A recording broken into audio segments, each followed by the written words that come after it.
modlitba. A to je při jídle. Tam, kde jsem vyrůstala, je to přístav, malé město u moře. Krásné dětství, bezstarostný, vůbec nám nic nechybělo. Škola, po škole prostě kamarádi, jo. Já úkoly jenom prostě šup a celý den prostě jako venku, hráli jsme, krásně, bezstarostně. Ale to bylo tak nějak do 16, pak přišla válka. Jo, už to bylo prostě jiný. Starosti byly, strach byl. Pak už bylo všecko jiné. Vlastně jakoby ta válka byla občanská válka, že? Takže to prostě Gruzie byla rozdělena, prostě jakoby Gruzin zabil prostě Gruzina, to bylo prostě ještě víc, ještě prostě jako horší o to, jo.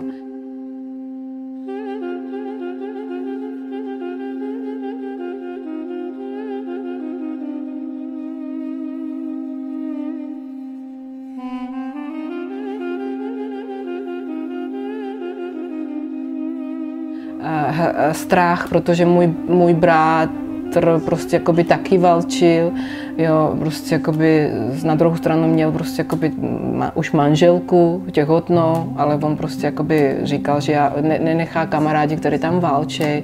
Věřili tomu, že prostě strašně tomu věřili prostě, co dělali, jo. Já to, co mám v vzpomínkách, obrovský strach, protože já jsem prostě jakoby tu smrt nějak jako neviděla, jo. Já jsem prostě jakoby nikdy na pohřby nechodila, tak jsem prostě jakoby neviděla mrtvýho, jo.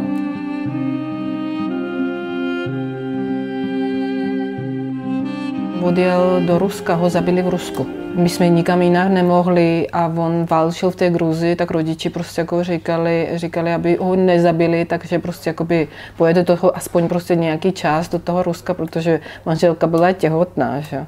Takže on tam jel, on si tam nějak se usadil, byl fotbalistem, hrál fotbal, všechno bylo nějak jakoby dobře a za 2 roky ho zabili. Jo. Zabili a my jsme o tom nevěděli. My jsme zjistili, že on je mrtvý tak po 15, po 20 dnů, že volal kamarád, že ho nemůžou najít a že bylo to takové jako divný, že prostě ho hledají a on nikdy. A tak prostě moje rodiče jeli ho hledat a nakonec prostě ho našli mrtvýho, jo, a nedalo se ho prostě jakoby, už to bylo prostě jako, že jsme ho neviděli vlastně.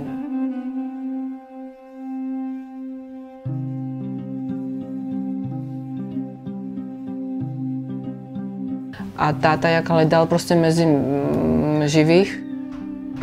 živých nebyl, tak začal prostě hledat mezi mrtvých. Sám to vyhrabal, to tělo.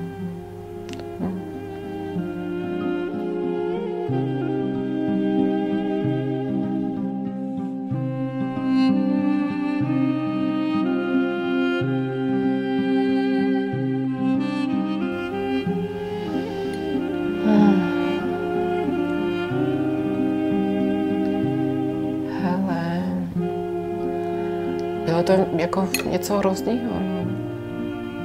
Prostě umírali strašně moc mladých lidí.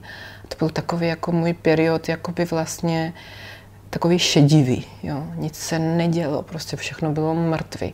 Jo. Doma se nezapínali v televizi, prostě nesměli jsme poslouchat hudbu. Prostě jsme strašně dlouho měli prostě smutek. Jo. Všechno bylo tmavý prostě a navíc prostě to bylo takové jako poválečný prostě jako krize. Neměli jsme elektřinu. Vodu jsme měli prostě jakoby podle grafiku nějakého prostě jakože několik hodin denně, jo. Takže takové jako i tma vlastně a i tak tohleta situace prostě nemám dobré vzpomínky.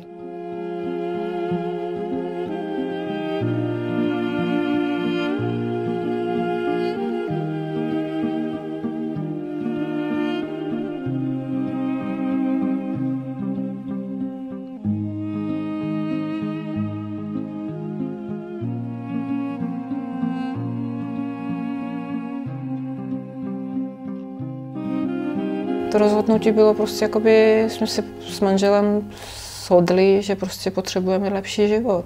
Prodali jsme byt, prodali jsme absolutně všechno, co jsme v tom bytě měli a s malýma dětma jsme odjeli a vůbec jsem netušila prostě, jako co mě čeká, kam, co vůbec.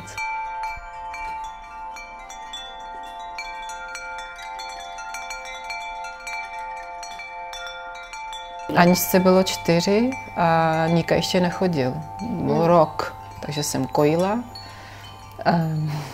To bylo takové, jako Niku jsem nemohla nic vysvětlit a Anička byla taková, jako, že to brala, jako řekli jsme, že se stěhujeme, jo, jedem prostě někam do zahraničí. Vůbec tomu nerozuměla a brala to jako dobrodružu, jo, že prostě jako by to poletíme letadlem, že jsme ještě neletěli, ani já nikdy a děti taky, jo. Takže jsme prostě říkali, poletíme prostě letadlem.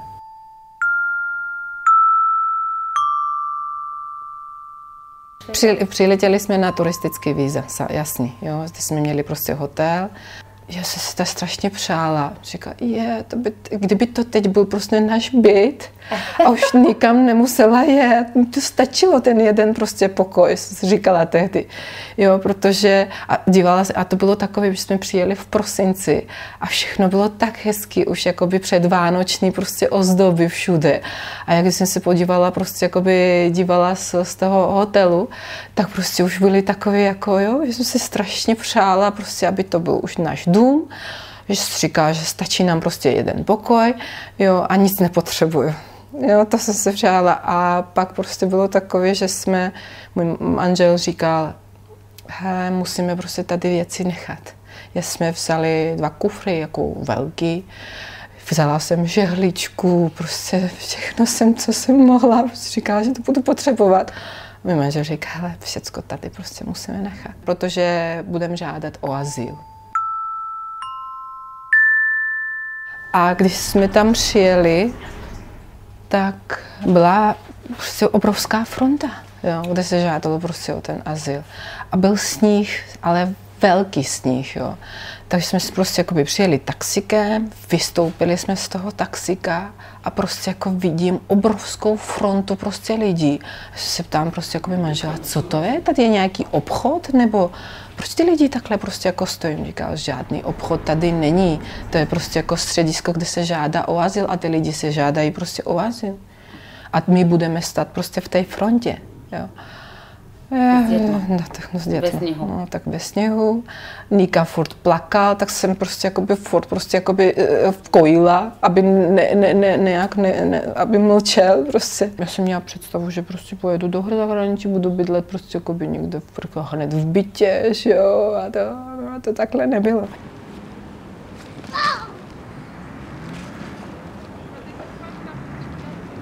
Jo, a pak prostě po 2 měsících jsme jeli do Běla Jazova na tábor, kde jsme bydleli tak 1,5 roku. Tak jsme bydleli tam v tom táboře, tak jsme byli závislí prostě jakoby na ty sociální dávky, co nám dají. To bylo nějakých měsíc 360 korun na osobu. Jo, ale prostě jakoby měli jsme tam jídlo, prostě ubytování, kde jsme bydleli, jo.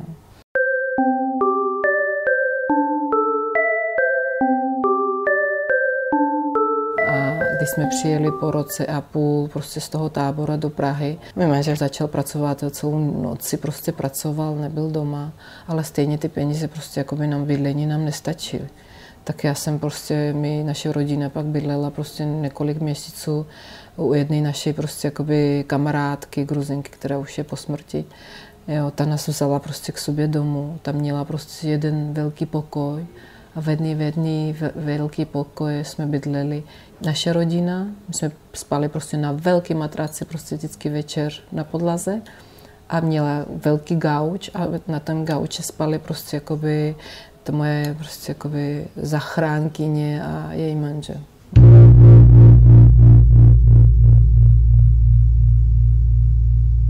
Neuměla jsem jazyk, tak jsem musela prostě dělat práci, kde prostě ten jazyk úplně jako nebyl nutný. No, tak jsem prostě chodila, uměla jsem uklízet dobře, tak jsem uklízela.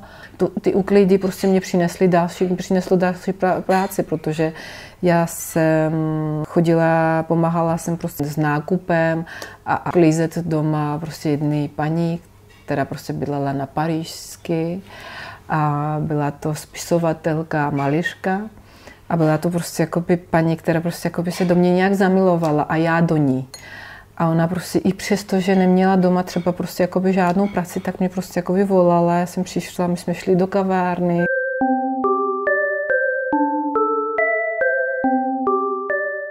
Od té doby už to bylo prostě jakoby se zlepšovalo pořád. Jo? Už prostě Nika šel do školky, jo? Anička už byla prostě jakoby ve škole, takže už jsem mohla normálně prostě jakoby pracovat celý den.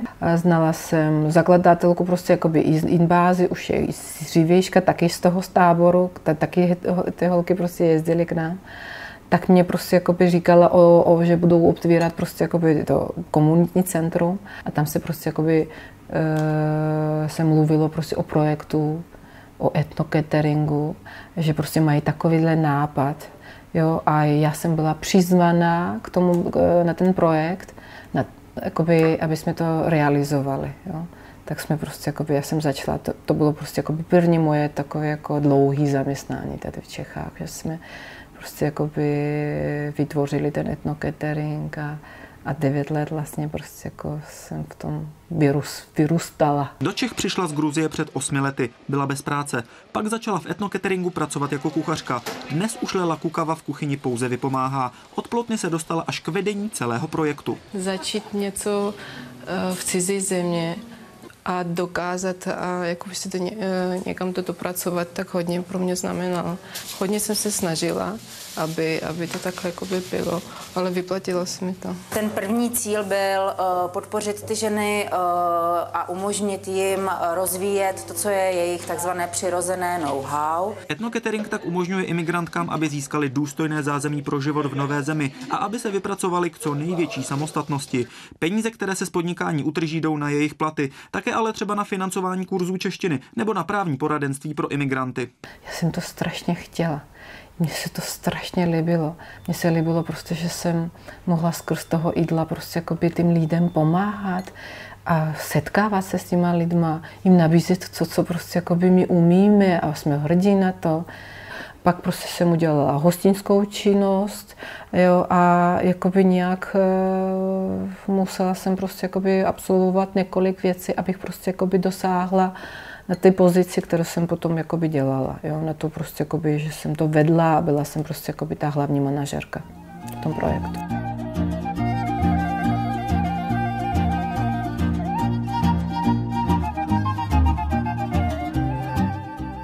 My jsme teď v mini kavárně. Naší kavárně říkáme fair food. Snažíme se férově vařit a nějak být v tom poctivý, proto je to fair food.